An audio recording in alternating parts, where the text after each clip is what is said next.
Bloomberg Audio Studios. Podcasts, radio, news.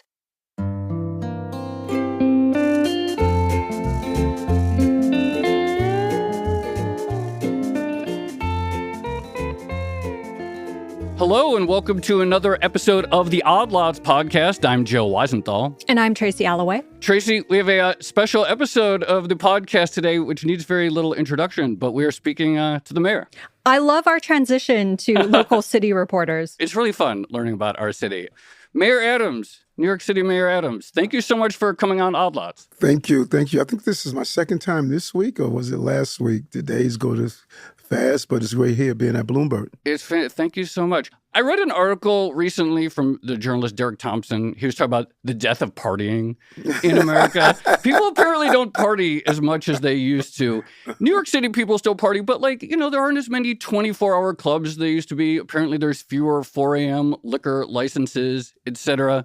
You're a man who appreciates nightlife and partying. What happened? Why don't people party as much as they used to? Great question. And first of all, is why do I appreciate the nightlife? It's a $30 billion industry. And we viewed the city often as mayors. We viewed it as 9 to 5, but it's not. When I was a police officer, I worked overnights, midnights. And when I go into a nightlife, a restaurant, I walk in the kitchen and I talk to the dishwasher. I talk to the busboy or girl.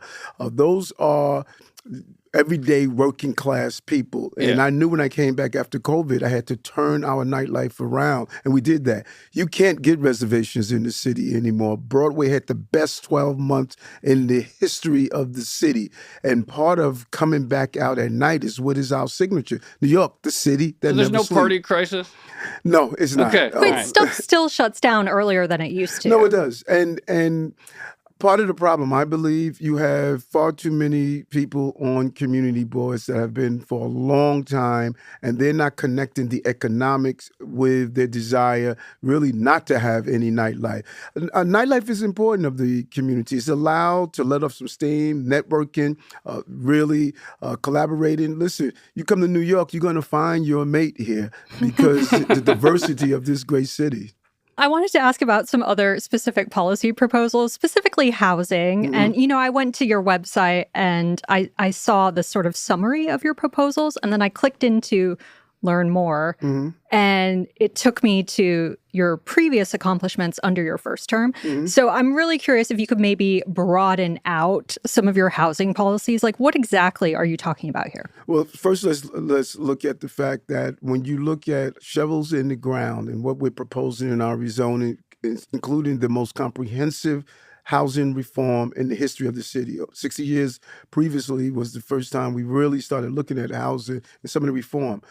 We're going to build more housing in one term than the 12 years under Bloomberg, the 8 years under de Blasio combined in one term.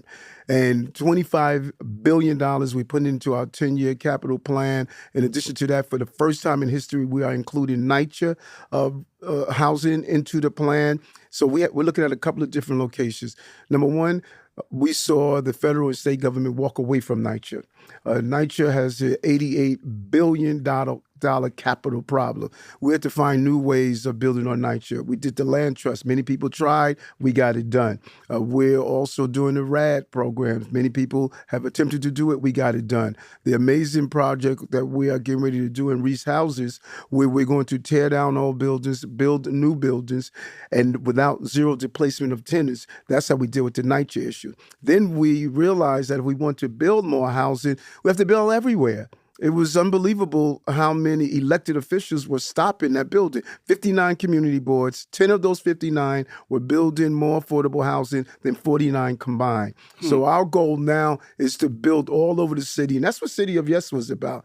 A little more housing in every community that we could allow residents and tenants to stay in their community instead of leaving the city. So our goal in the future as we move forward, we want to build faster.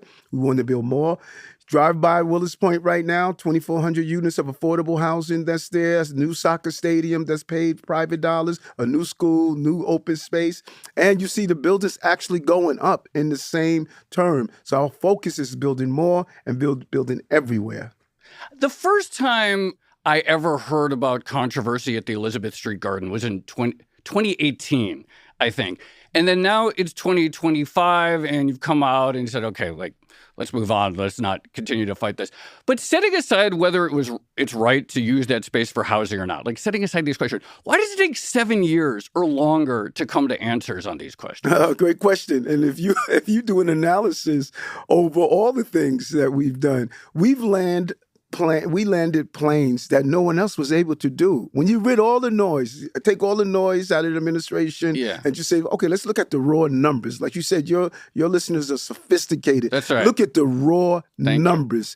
We were able to land a plane on Governor's Island. We were able to land a plane in Sunset Park. We were able to land the plane on these difficult tasks. So what did we do when we brought in Randy Mastro as the first deputy mayor? He looked at it. He says, how can we leverage this space? How can we walk away with a win? We did. Elizabeth Street Garden was going to do about 125 units of housing, 120 units. We're going to get 625 units of housing. And we got elsewhere after years of fighting about it. Yes. This is New York. Let's be clear about this city. Whatever you try to do, we got 8.5 million people. We have 35 million opinions. You're always going to have New Yorkers, no matter what you attempt to do. But how do we leverage the best for the city? So we took the concerns of Elizabeth Street Garden. People were concerned about that. They wanted to hold on to the garden. And I said, you got to give me a plan that I could deal with the number one crisis I have in the city. And that is housing. And we were able to leverage that space and walk away with over 600 additional units of affordable housing. That's a win, no matter how you talk about it. What's the broad lesson from that experience? Because when we were talking about nightlife just then, it sounds like community groups and special interest groups are still an impediment or an obstacle to some of the things that you seem to want to do. Is there anything you're thinking about to maybe encourage more cooperation, build up that city of yes idea? Yes, and what we witness in the city, particularly in our elected officials on Monday, they say housing is right, but on Tuesday, they say not in my district. We don't want to hear. And if I walked away with anything in the last 3 years and 7 months, is that you have to ignore the noise. You have to do what's best long-term for the city. And it's a retrospective appreciation. And if you do an analysis, not only in housing, look how far I was away from where the noise of the leadership of the Democratic Party. When I was talking about taking severe mental health illness off our streets, I got an unbelievable pushback. When I talk about investing in the police department, when others were talking defund the police, everyone was pushing back. And now we see records levels of decrease in crime. When I was talking about the cannabis fight, that we had to do something about it. So when you look at where I was, even in housing, everyone was pushing back on City of Yes until they all came to where we were. And when you live these experiences, you have a different eyesight than others. And so what I want for my local community groups and organizations is to understand we're in the city together. And far too often, folks said that, listen, I have my backyard, I have my park, I have all that I want. I don't want any additional people here. But if you do that, then you're going to hurt the long-term plan of this city. So your main opponent in this race has made affordability the sort of cornerstone. And you've talked about, obviously, the expansion of affordable housing in New York City under your administration, which is real. Nonetheless, New York City is a crazy expensive place to live. Yes. I think it's worth it because I think it's the best city in the world. So it's like, you know what? I'll pay the high cost of housing here because I love New York City. But do we just have to accept, it's sort of in the same way you said, okay, New York's always going to have 35 million opinions for 8.5 million residents. That's New York City. Do we just all have to accept that the city has to be incredibly expensive? No, we don't. And what government must do is utilize their powers to help working class people. And when you think about it, that's what we have done. We put $30 billion back into working class people. And we looked at what is driving the course. Number one, as we talked, affordable housing was one area. And we're doing that. We're building it. We're breaking records. Year 1, year 2, and year 3. We build more affordable housing in individual years in any other administration in history. But look at the other areas. What's the number one cause of bankruptcy? Medical debt. We are excusing medical debt for low-income New Yorkers. Foster care children, 6,700 age out every year. They slip through the cracks. They don't get the support that they deserve. We're paying their college tuition, and we're giving them life coaches until they're 21 instead of aging out at 18 so they don't slip through the cracks. Or what hurts women the most, but families in particular, childcare. We dropped the cost of childcare from $220 a week to a month to less than $20 a month. We were the first one in 20 years to drop the to increase the earned income tax credit. We're paying for high-speed broadband in low-income housing in NYCHA and other locales in the process. Reduce the cost of using our subway system for low-income New Yorkers. So the real message is, I can't handle the price of bread, but I can put bread back in the pockets of New Yorkers. And we've done it at the sum of $30 billion.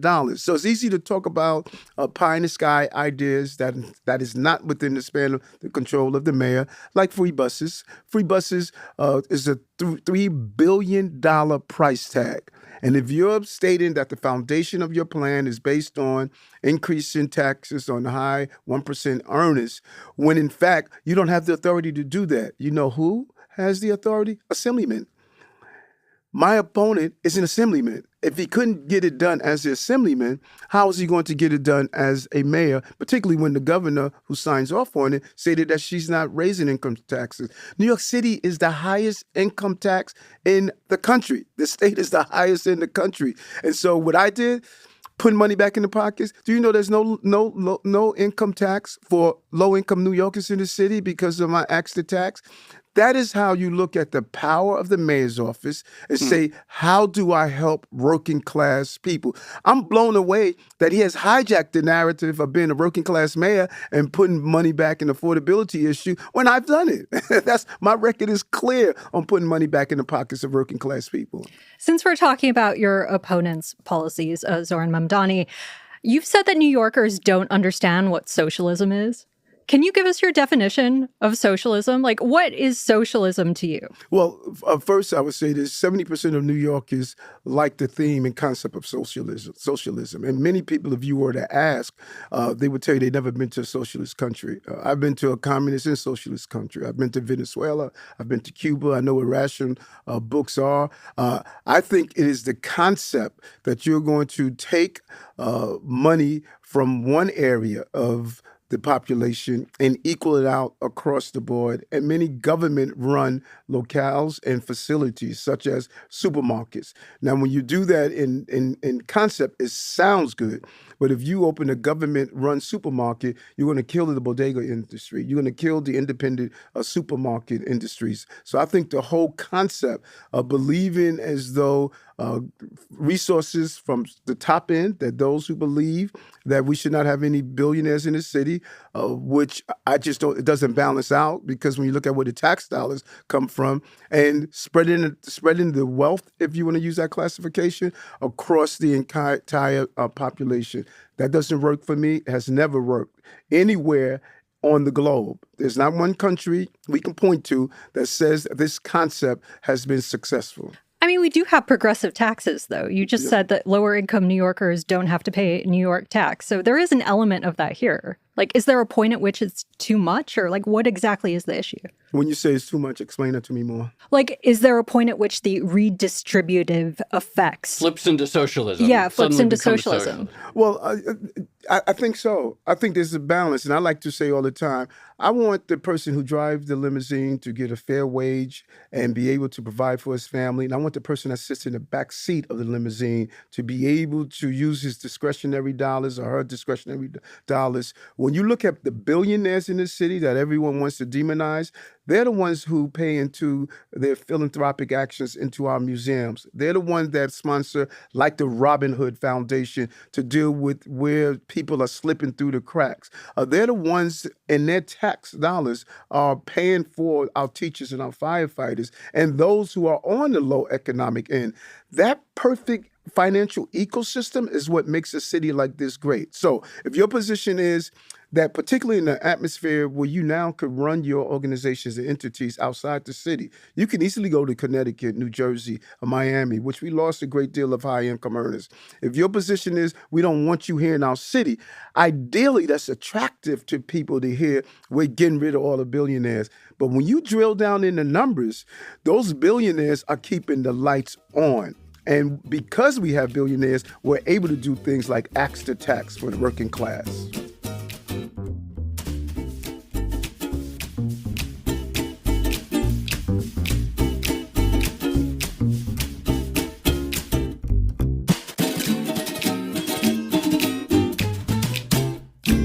Going back to something you said earlier, you're talking about federal funding, federal support for NYCHA, the public housing. Should any mayor of New York City currently, should the mayor have a oppositional relationship with Trump? A lot of people want that. A lot of people want the mayor to stand as a bulwark to some extent against Trump's policy. You obviously benefited from the fact that he dropped charges, or his DOJ dropped charges against you. There's been cooperation in terms of ICE on Rikers. How do you think about the fact that whether, this sort of de-Trumpifying New York City for both the citizens and also undocumented residents? The most dangerous thing that being a mayor during this time is people read headlines and not the full scope. Okay. And it's unfortunate when you think about it. Sometimes you tell a lie long enough, it becomes the truth. And when you look at the definition of the relationship I have with the current president, everyone is ignoring the relationship I have with President Biden. I call myself the Biden of Brooklyn. Everyone knew that. I watched that video. I saw that clip. I've watched it like 10 times. Right. I'll have to admit, because we had a good relationship and I liked the president. Do I believe there were those in his administration that participated in lawfare? He actually said it. He said his Justice Department was politicized when he pardoned his son. He knew what was happening there.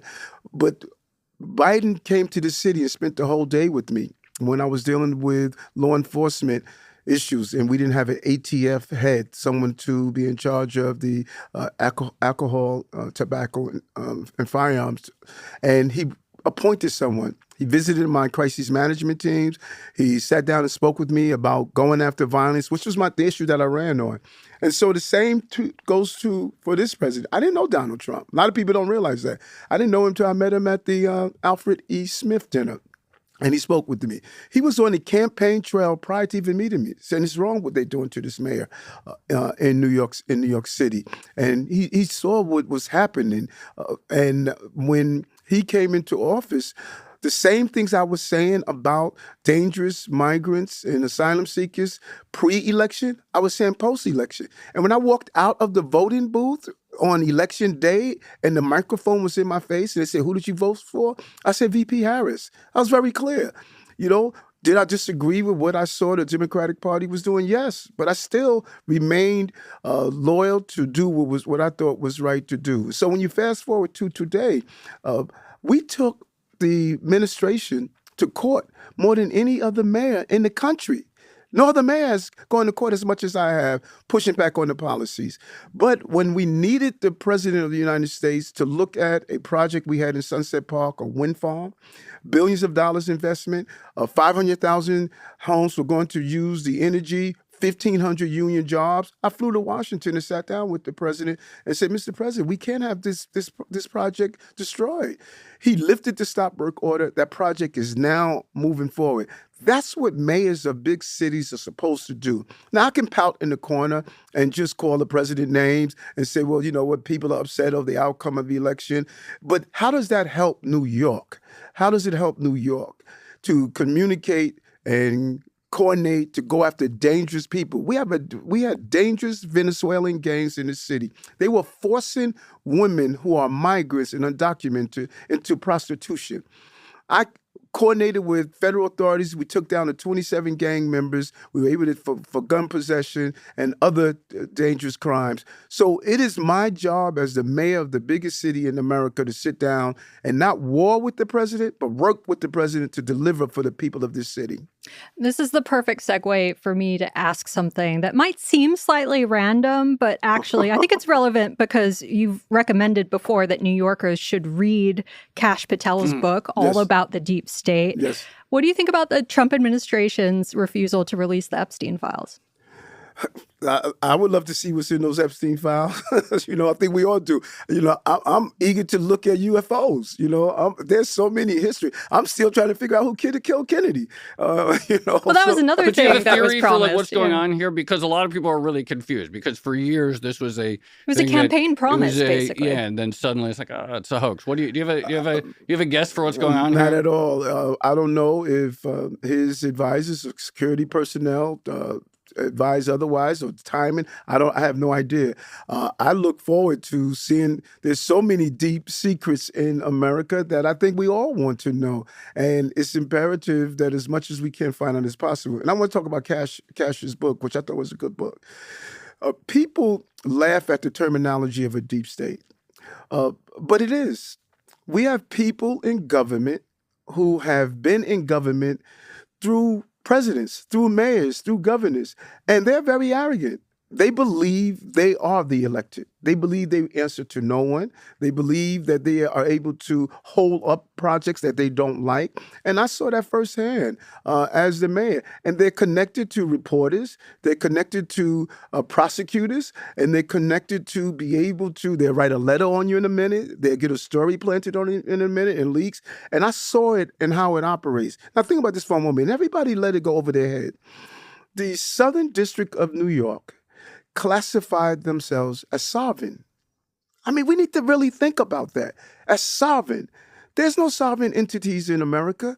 Everyone responds to someone. If you believe you have to report to no one, even main justice, you could do whatever you want.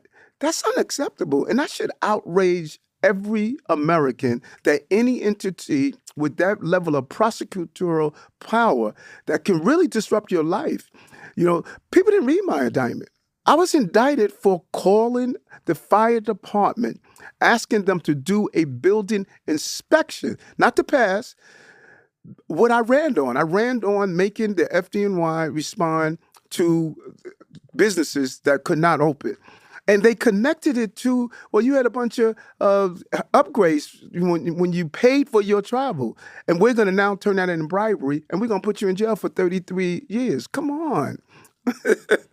I want to go back to ICE for a second. I take your point absolutely about violent criminals and the need to address them, whether they're migrants or not. But obviously, there's ICE raids happening across the country, including nonviolent but undocumented migrants. Mm-hmm. New York City has a long history of being a self-designated sanctuary city. Mm-hmm. Setting aside the sort of violent criminal element, what is the degree to which, this is going to continue presumably going forward, at least through the rest of the Trump administration. What is the degree to which you're inclined to cooperate with the administration on nonviolent, undocumented migrants? We don't. We're very clear. And as you mentioned, this city is a sanctuary city. And understand, sanctuary city is not a law. It is a belief that we believe in this city. If you're in New York and you buy a bottle of water and you pay taxes on that, those taxes go to your goods and services. So in this city, if you are documented or not, we don't question you on that. You can go get medical assistance if you need it. Your child will be able to go to school. You can call the police if you're a victim of a crime. You could make sure that you could walk the streets of the city of New York. And that is what our entire belief system is. We will never cooperate or collaborate with ICE on civil enforcement. That is against the law. We've never done and we never will. We will coordinate with them when it comes down to criminal enforcement, because we need to be very clear on this, and I think this has been distorted. ICE is not a criminal organization. People could dislike, I don't like the IRS taking money out of my pockets, but it's still a federal agency and it's needed to make sure our tax dollars are collected and spent. ICE is not a criminal organization. ICE is a federal law enforcement agency. Our city has determined that parts of their duties we are not allowed to collaborate with. We respect that, and we never will. But I'm going to collaborate with law enforcement agencies, HSI, FBI, ICE, when it comes down to keeping this city safe. These gangs were extremely dangerous, and you had others who were committing real crimes in this city. And I don't care if you're documented or undocumented. After 22 years of being in the law enforcement community, I'm going to keep New Yorkers safe. But isn't ICE's definition of a crime, that includes basically anyone who entered the country illegally, right? That's the problem. Mm-hmm. They're not distinguishing between gang members, violent criminals, and people that, are just trying to work. Great question. Because it is a crime to enter and remain. That's a crime. Mm-hmm. We don't collaborate on that. Okay. Because it's clear in our law that certain even crimes of that nature, we will not collaborate in. And so when it comes down to that level of crimes, we will not collaborate. We're very clear on what we will collaborate. But I also want to point this out because it's often ignored. Someone is always pointing a mic in my face and saying, "Hey, Eric, what are you going to do about what ICE is doing?" That's a federal agency. I think we're allowing our federal electors off the hook. I don't control the rules of the federal agencies. I have the city council. That's my job, to look at laws, to sign their laws. We're not asking our federal partners enough. Hey, guys, what are you doing about this? That's not my job. The enforcement of immigration is a federal authority, not a city authority. I'm going to do my job. I don't control who come across the border. I control who's in the city when they are across the border. And I told President Biden this. I said, listen, we have a porous border. I went down to El Paso. I went down to the Darien Gap, to Ecuador, Colombia, Mexico, and I saw the flow, and I saw how they were telling people the streets are paved with gold in New York. Why don't we control the flow? We have serious population issues across our country. We should be allowing people to come into the country and say, hey, Kentucky needs backstretch workers in the racing industry. Here's where you're going for 3 years, and then you could go wherever you want in the country. This is a win-win if we handle it better. We had no control at the border. We were allowing anyone to come through. Now that we see a substantial decrease, we're no longer getting 4,000 people a week into the city, which was just not sustainable. Speaking of crime, the crime stats have improved a lot in the last couple of years. I've been monitoring your war on rats. Joe says he's a single issue voter on the rat problem. I've been very impressed with the war on rats, and I've looked at the stats on 311 calls for rats, et cetera. Very good. On the other hand, the city is still dirty. When I take my kids to the park, only half the time can I expect to be able to, not even half, find a clean bathroom. Elevators at the subway is still this is a world-class city. Do we just have to, again, sort of going back to the thing, is this inevitable that a city like New York City has to have it so that we don't even have clean bathrooms most of the time? Speaking of, from a family issue, public childcare, obviously incredibly important, but there's all these other things that make it much more difficult, I would think, than it needs to be, that I feel like everyone has just come to accept, we can't have clean bathrooms in a public park. I agree with you 100%. I would never accept a city where there's disorder, there's chaos, and there's dirt. I just won't. Remember when I came into office? Many people don't realize that. We had encampments in our subway system. It was the worst of the COVID pandemic, but yeah all understood. over. We had them along highways. My January and February, I went out, and there's still pictures that someone sent me the other day. I went out and visited people that were living in encampments. And I saw that when I walked in and crawled in their encampments, in their boxes, in their tents, I saw stale food, human waste, drug paraphernalia. Many of them was dealing with schizophrenic behavior, bipolar. And I went back to the team and said, the city can't live this way.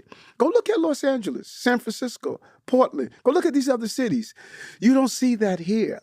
because I had a zero tolerance. And once we dealt with the encampments, once we dealt with the crimes, removing 22,000 illegal guns off our streets, 100,000 ghost vehicles, illegal vehicles that were running in our streets, once we dealt with that, now we move into the next layer.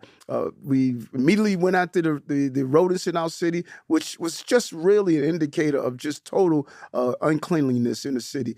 Now we put in place a 1,200-person quality of life team, our Q team we call it, that's going after those nagging issues. I still ride around the streets 1 a.m., 2 a.m. in the morning, calling my commissioners when I see an encampment or I see an overflowed trash. They all tell you about those horrific calls that they get from me, because we should see it before you see it. You deserve a clean bathroom. You deserve to be able to go to a park where there's no trash on there. You deserve to not have to worry about a rodent running across your feet. You know, this is what you deserve. These are the basic things that we deserve. But we had to deal with the level 1 issue first, dealing with getting us out of COVID, dealing with crime, and then this unexpected crises of dealing with the migrants and asylum seekers. You know, people tell us all the time that, okay, Eric, you got the migrant and asylum seekers behind you. Everything is okay. It's not. We spent $7.7 billion. 500 million of that should have gone to chronically absent children. $1 billion should have gone to building housing for our seniors. $1 billion should have gone to making sure that we boost up our Department of Sanitation. What I'm trying to share, the long-term repercussions of what we experience is going to have long-term impacts on our city. On the quality of life issues and crime, I got to say, practically every time I'm in Broadway and Lafayette, the station, which is pretty often, there are people shooting up in the corner. I literally went down the stairway the other day and a guy was standing there shooting himself up in the arm and I was 3 inches away from him. That was uncomfortable. That happens all the time and no one seems to be doing anything about it. What exactly is the obstacle to improving some of these issues? Is it budget? Is it enforcement? What is it? You know, and I hate it. I hate it when I see someone, what we call nodding on the street. Yeah, exactly. I hate it when I see someone. We were up at the Hub the other day. We were just a state of total disrepair until we got in there and zoomed in. We put in place what we call our PATH team and our scout teams. And I spent a lot of time in the subway system. And the goal is, how do you talk people off the system? Now, we were able to take 8,500 people off our system that was living on our system. But I cannot tell you how much a challenge it is dealing with people who dealing with severe mental health issues. They don't know they need care. That is why I was trying to get Albany to pass the involuntary removal bill, because there are people who are harmful to themselves and harmful to others, and we have to take them inside. We have to bring them inside. And many people just have a philosophical disagreement with me on this issue. I want to say that if you are using drug use, we need to take you inside. If you are 30-degree weather, you don't have on shoes, you have soiled your clothing, you're yelling and screaming. We have to talk them off the ledge now and hope that they, after building trust, and the scout team are doing an amazing job, but it takes longer, and you see those repeated offenders over and over again. But our goal is to go after it. It's illegal to shoot up drugs in public, but when you do a real crackdown, you get a lot of heat that we're criminalizing drugs, because drugs is, addiction is a disease. So we're trying to use the right balance, but we are far more encountering people than others would like us to do. We get a lot of complaints because we encounter people who are injecting themselves with drugs, people who are dealing with severe mental health illness. And I got to really ignore that noise for the better overall public safety of the city.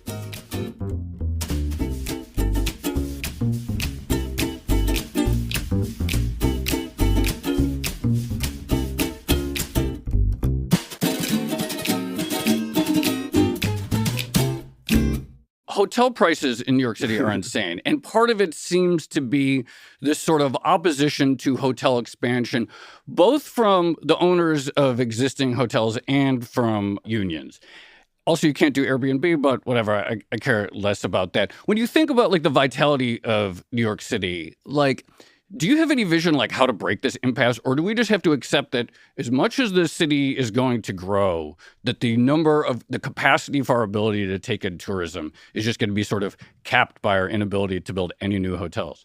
We need to build more, and we're at the pre-pandemic levels. Our hotel industry is doing well. I think, the mere fact we have 65 million tourists that came in last year. This is still the hot spot. People still How's New York City? How's this summer shaping up?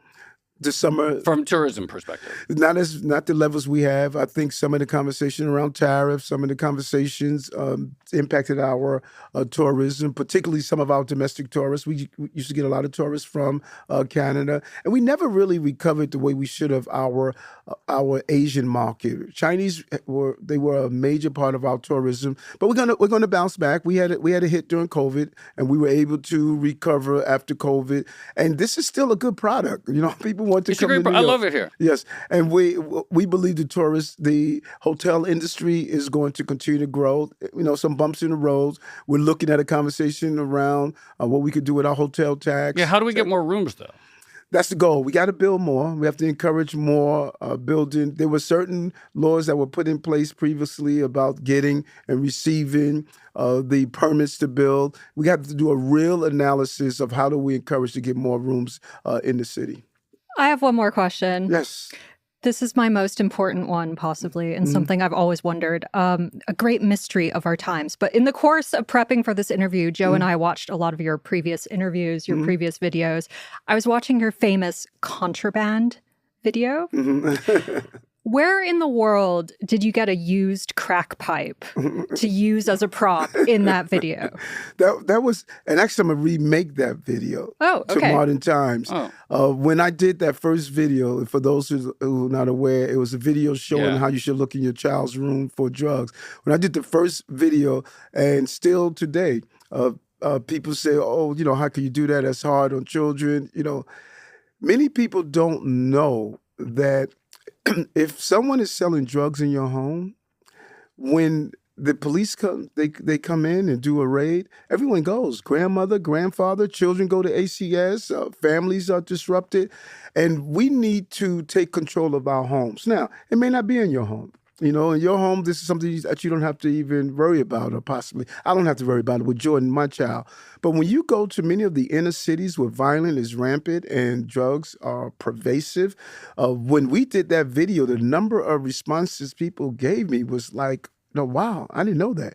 And so that broke crack pipe back then when I did it, it was just about everywhere. Like you see in certain communities, you see needles. Did you just pick one up off the street or something? Off the street. Oh my gosh. Okay, last question. Yes. A bunch of people gave Andrew Cuomo tons of money, and it came up totally short in the primary. You're still running. Yes.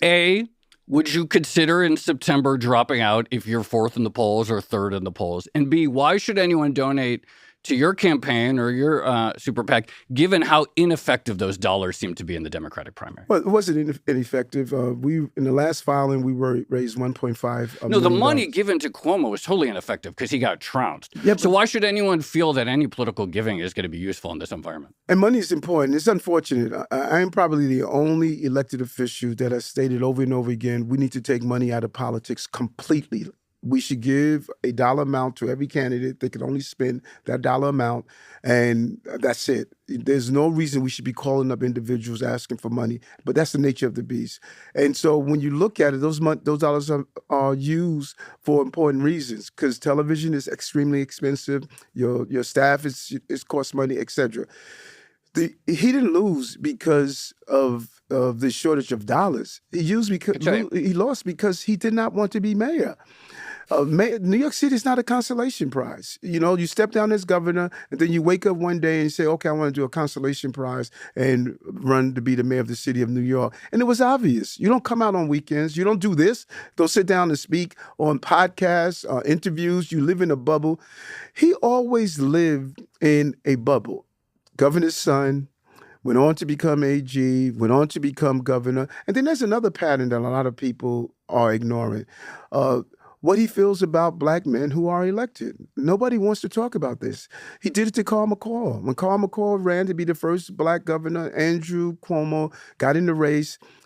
sabotaged his campaign. He did it to Charlie King. Charlie King was running to be attorney general, raised $5 million, was one of the leading candidates. He got in, pushed Charlie King out. He did it to David Patterson. David was going to run for re-election. He decided to sabotage his campaign and moved him out. Now he's trying to do the same thing for me. And like you said, your audience needs to really understand what happened.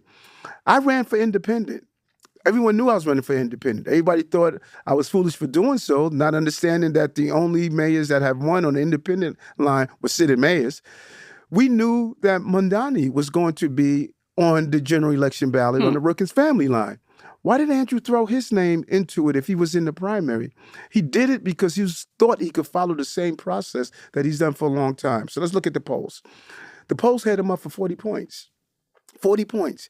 He sent out a poll through his staffers the day before the election that he was up 10 points. He lost by 13 points. Yeah. How could we trust when you have an unexpected voting environment right now? This vote is going to depend on new voters. And everyone is talking about the energy on the Mamdani camp. 9% of the voters. 2.5 million Democrats haven't voted yet. 1 million independents haven't voted yet. Several 100,000 Republicans haven't voted yet. Never in my history of politics have I seen the energy around the Stop Mamdani movement.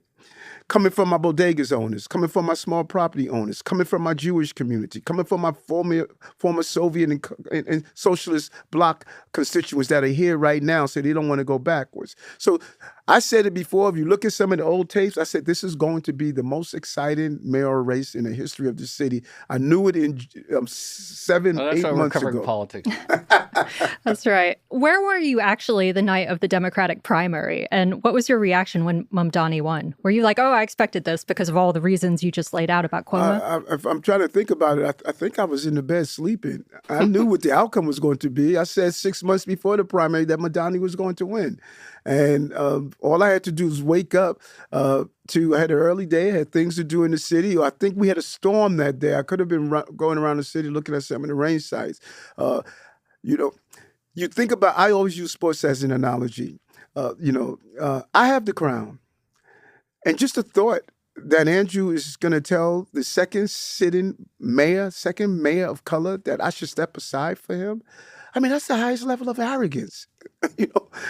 During my difficult moments, COVID, migrants, asylum seeker, lawfare, I didn't step down, I stepped up. I said I was elected to serve this city. No matter what I had to face, I was going to live up to my commitment. He didn't do that. When it got hot, he left. He abandoned his obligation for the city of New York. I would never do that to the city. I didn't abandon it as a police officer.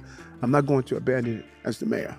You and our producer, Kel, were the only two who knew 6 months earlier that Mamdani was going to win. Eric Adams, thank you so much for coming on Odd Lots. Really appreciate the chance to chat. Thank you very much. Thanks. Can Joe call you if he sees a rat? Yeah. I will. No, thank you so much. That was a lot of fun. Thank you. Thank you so much. Enjoyed it.